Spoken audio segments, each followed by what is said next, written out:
Hey, what's up guys, Bajheera here. Just want to let you guys know that the Games and Gain shirts are back for the holidays, and if you order during the time that they're available, you should be able to get them by Christmas, and you'll also get a funny little Kappa sticker along with your purchase. But anyways guys, just want to give you a quick heads up about these shirts.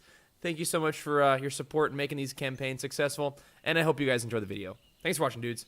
Peace!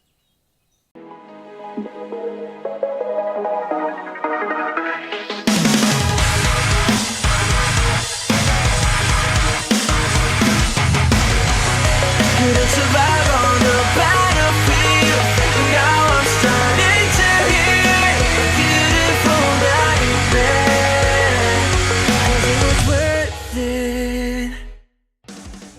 it. Hey, what's up guys, Bajheera here. Got another gym video for you guys. This one's gonna be a push-pull day, but it's my back-focused push-pull day. On both my chest and back days, I usually incorporate some sort of oppositional movement. So like on my chest days, I'm doing either pull-ups or some sort of row, and then even on my back days, I'll go and I'll do this little bench press machine.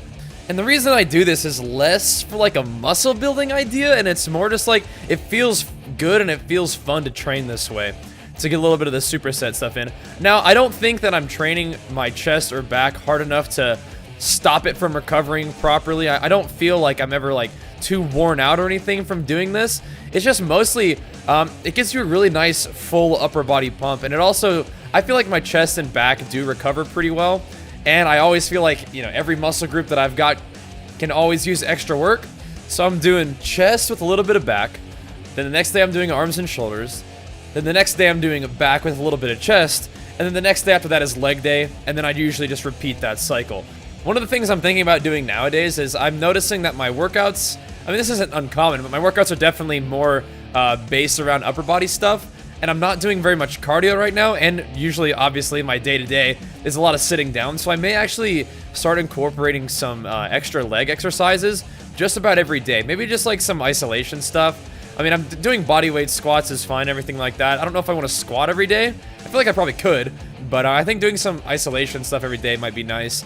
Just hopping on like the quad extension, doing some hamstring curls, and then doing maybe some leg press as well, just to sort of tie it all together. But I might start doing that, because especially when I'm bulking, it's a time to address weak areas. So I'm doing things like, I'm doing like shrugs every day. I'm doing a little bit of shoulders probably just about every day. And I feel like I could even throw in some more arm exercises too. Right now, the way I'm eating, it makes me feel like I definitely could, you know, throw as much training in as I want to. Because I'm eating around, you know, 4,500 calories a day. You know, right after the, there were times right after I stopped, you know, dieting where I was putting in like 6,000 calories a day, 5,000 calories a day, just to see what I could do. And I can definitely hit those numbers, which is cool, but almost scary at the same time, because like I'm not too full, and I'm eating 6,000 calories a day, which is definitely gonna, if continued, put on a lot of body fat. And I don't have a problem with putting on body fat. It's the bulking phase, and honestly, right now I'm about 210, and this is pretty much where I am usually anyway. So I feel comfortable at this weight. But what I don't want to do is I don't want to put myself in a situation where I'm just going to continue to put on a whole lot of body fat and not a whole lot of muscle, because I don't think I can put on that much muscle that fast anyway. So it's probably a better idea to just sort of bring my calories down a little bit to a more kind of moderate level. So that's what I think I'm doing now. I'm probably gonna drop it down to around 4,000 and see how I feel with that. I mean, the shitty thing about 4,000 is like I'm still hungry if I eat 4,000, which I don't think is like a bad thing. To be burning clean is probably fine. You don't need to be in like a tremendous surplus. At least I don't need to. Some people feel like they have to eat like an uncomfortable amount of food to grow, and that might be the case for them, but I don't know. I've always eaten a lot growing up anyway, so I'm just kind of used to eating a lot of food, I suppose, and it also doesn't take a whole lot of food for me to actually start to grow, I guess. But some of that probably is body fat. But regardless, my challenge is not finding ways to eat enough food. It's more being a little bit moderate about how much food I'm actually eating, because I can put away some food. But I think what I'm going to try to do now is eat around 4,000 calories and see how that goes, especially because I've given myself a solid like 3 months to pretty much eat how I want. I mean, I was still tracking just to understand what I was doing and understand how things were affecting my body. But yeah, I've noticed that, you know, 5,000-6,000 calories, probably a little on the high end, obviously, but we already knew that going into it, so it's not a big surprise there.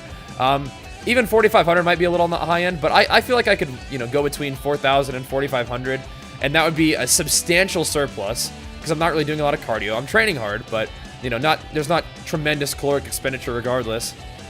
But, you know, I can eat plenty of food at 4,500 to 4,000, and I think I'm definitely going to be putting enough calories in to grow and fuel, you know, good training, but hopefully not put on a whole lot more body fat, because, like I said, I don't really mind putting on body fat, but I don't want to put on too much. I've already put on plenty, but I'm okay with that. The main thing now is to, you know, we've sort of stabilized at our normal body weight, or at a normal body weight, which is like 210 for me, and now it's time to start growing. I got to get my legs back in shape, man. My legs, I feel like, lost the most mass out of everything during the diet, because I wasn't training legs as intensely, just because it beat me up, and, you know, legs weren't really even part of the equation for physique anyway.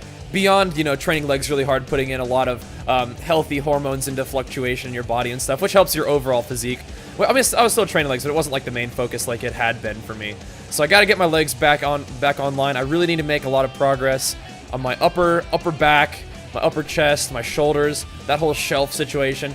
And I don't show you guys a whole lot of trap training because I feel like it's very, like, uninteresting. Because, at least the way I train my traps, I just do a ton of shrugs, a ton of, like, high rows, just anything I can to try to engage my traps. And slowly but surely, I feel like we are making progress. But I'm just going back to the standard practice of how I feel like I make progress on areas that need it, is I just hammer them. And I'm doing traps, like, every day. This is something I really like to do. Kind of like a higher row. This helps the back of my shoulders, too. And then, of course, after I get done doing the rows, I'll stand up straight and do some shrugs, too. But all in all, training is going well. I'm trying to find my groove with bulking. I feel like the discipline of dieting really sort of resonated with me, and so now I got to find the discipline and sort of what is my motivation beyond just eating, training, and growing right now. But all in all, things are going well. I'm having fun. Hope you guys are having a good time with your training as well. Thank you so much for watching, and I'll see you next time. Peace!